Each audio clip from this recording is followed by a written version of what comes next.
Hello and welcome to the learn smart. आज हम पढ़ेंगे मूवमेंट्स का third chapter, Ishwaran the storyteller. इस स्टोरी के जो राइटर है वो इंडिया से बिलोंग करते हैं and his name is R.K. Laxman. सारी सब्जेक्ट्स के वीडियो आपको इसी चैनल में मिलेंगी एंड अगर आपने सब्सक्राइब नहीं किया है so please subscribe the channel. इस चैप्टर में दो लोग होते हैं, महेंद्र एंड ईश्वरन। सबसे पहले जो रोल है वो है Mahendra and Mahendra was the supervisor of his work. वो सुपरवाइज़र था। सुपरवाइज़र में यूजुअली क्या होता है, जो भी रेलवे ब्रिज कंस्ट्रक्शन, बिल्डिंग का कंस्ट्रक्शन होता है उसको या उसके ऊपर नज़र रखने वाले को सुपरवाइज़र कहते हैं। ट्रांसपोर्टेशन उसके साथ रोज़ ही होता है, मतलब हमेशा ही होता है।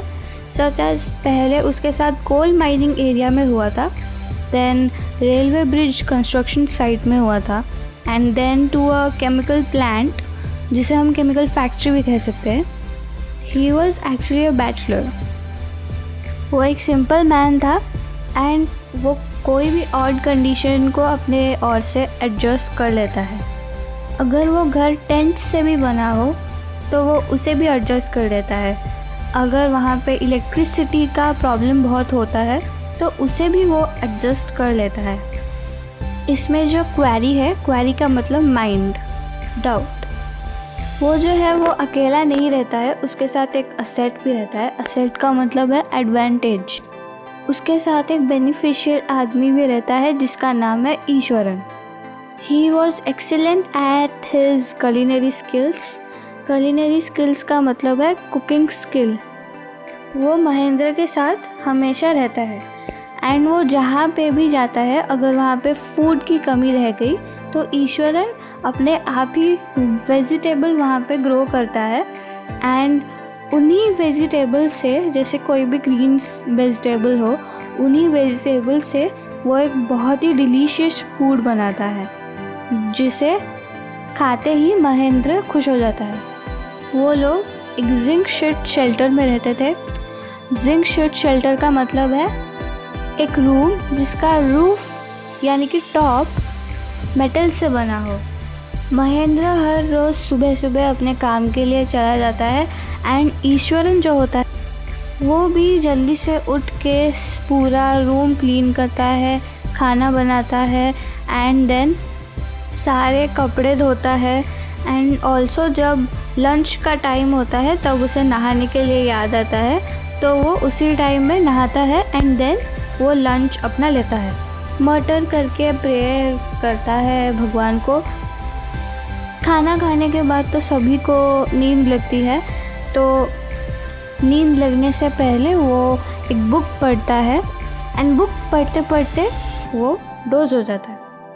मतलब बुक पढ़ते पढ़ते उसकी आँख लग जाती है। वो जो पॉपुलर बुक्स पढ़ता था वो तमिल बुक होता है जिसमें 100 पेजेस होते हैं एंड उस इमेजिनेटिव डिस्क्रिप्शन डिटेल्ड बुक को इस तरह पढ़ता है कि वो उसके अंदर इन्फ्लुएंस हो जाता है, मतलब घुस जाता है। एंड जब महेंद्र घर को लौटता है तब वो फ्रेश होकर ईश्वरन महेंद्र को नई नई इमेजिनेटिव स्टोरीज सुनाता है। इंस्टीड ऑफ सेइंग दैट उसने एक ट्री देखा जो रोड के ऊपर गिर गया था एंड बहुत ही डेंजरियस था, वो कहता है कि इन अ ड्रामेटिक जेस्चर, बॉडी को हिलाकर, जेस्चर का मतलब होता है बॉडी को हिलाकर बोलना, कहता है कि सर आपको पता है मैं कल रात को जब सो रहा था मेरे को एक सपना आया कि मैंने एक शैतान को देखा जिसका आईब्रो एकदम आग था, मतलब कर्व हो गया था एंड वो नीचे स्प्राउल कर रहा था मेरी और आ रहा था। वो इस तरह आ रहा था जैसे मुझे चबाकर खा जाएगा। वो ये नॉर्मल बातें भी इस तरह डिस्क्राइब करता है कि कोई सुनकर वहीं पे ही डर जाए। मैं उस रोड में पूरा अकेला था और कोई नहीं था। मुझे समझ में नहीं आया कि मैं करूँ तो करूँ क्या, लेकिन मैंने हार नहीं माना। मैं सोचा कि मेरे को पीछे जाना चाहिए, बट मैं पीछे नहीं गया। मैंने उसका सामना किया। मैंने सिर्फ उसकी और आँखों से आँखें मिलाई एंड स्टिक लेकर उसकी ओर हिट करना शुरू कर दिया एंड वो चला गया। इस तरह की जो ड्रामेटिक जेस्चर करके वो बोलता है, ये कोई भी सोच नहीं पाता है कि वो एक नॉर्मल ट्री के बारे में बता रहा है। महेंद्र चेयर के ऊपर बैठता है एंड वो इतना डर जाता है कि वो अपना दोनों पैर ऊपर कर लेता है। ऊपर करते करते वो पीछे गिर जाता है।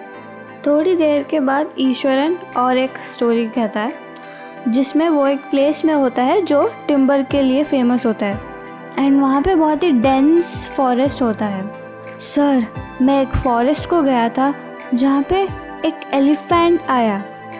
इतना ज़ोर से वो चिल्ला रहा था कि कोई भी उसे कंट्रोल करने के लिए एबल ही नहीं रहा। कोई भी एबल नहीं था एंड सब लोग एकदम डर गए थे एंड पागल हो गए थे।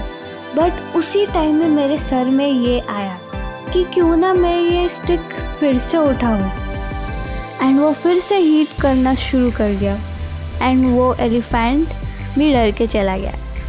सारे लोग डर के इधर उधर दौड़ने लगे। हेल्टर एंड स्केल्टर का मतलब here and there, it is a Anglo Saxon जिसका मतलब है ओल्ड इंग्लिश। मैंने उस एलिफेंट को भगाया, फिर सारे लोगों को समझा के नॉर्मल वॉक में लगा दिया एंड तब मैं बहुत ही छोटा था।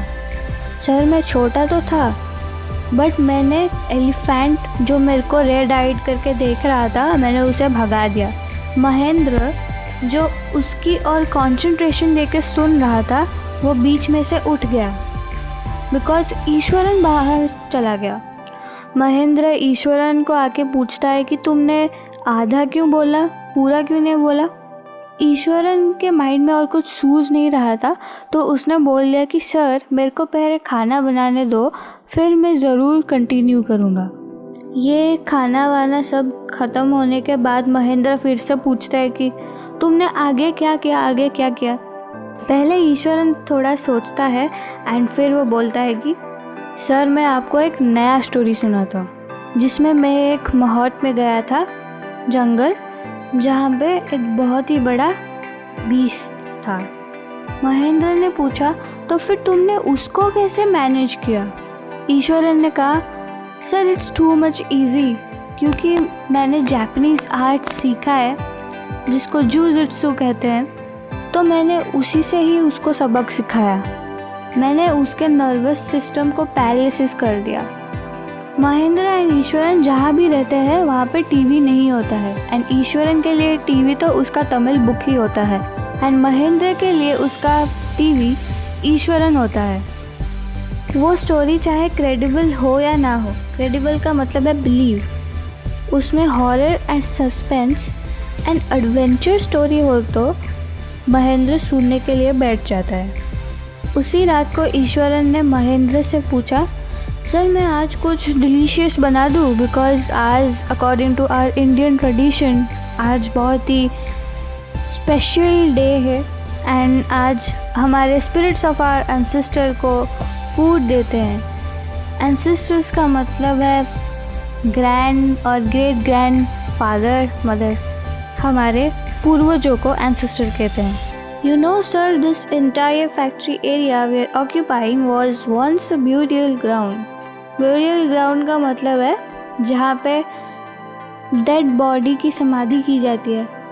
सर, ये ज़मीन पहले एक बरियल ग्राउंड हुआ करता था जिसके ऊपर हमारा फैक्ट्री बनने वाला है। ये बात सुन के महेंद्र पूरा अम्यूज़ हो गया था। महेंद्र ने पूछा कि तुम्हें और क्या मालूम है इसके बारे में। तो ईश्वरन ने बोला सर, मैं तो इसके ऊपर एक बार गया भी था एंड मैंने वहाँ पे ह्यूमन का स्केलेटन देखा। सारे पार्ट बिखरे हुए थे और एक पार्ट में तो मैंने एक स्कल देखा।